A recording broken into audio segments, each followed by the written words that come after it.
Anim yun ang hiwa ng isda guys. Pinagkating-kating natin. Saka natin siya prituhin hanggang mag-golden brown po.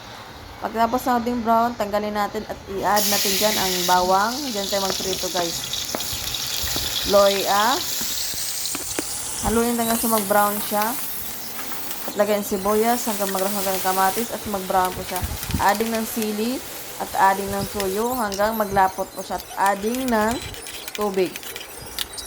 Pag lumapot siya, hanggang natin ng ketchup. At lumapot guys hanggang maganyan ang moistures niya guys. At magano siya. Meron na po yang asin, paminta, at saka asukal. Hanggang magsama-sama ang tamis at saka maalat. Kailangan po siya naging balanse po. Masarap po kasi bigyan natin ng sili at mga anghang luto natin. Ganyan na po siya. Kailangan kontinsi ang ating pagluto. Adding natin ang sibuyas at saka sili sa taas. Yan po.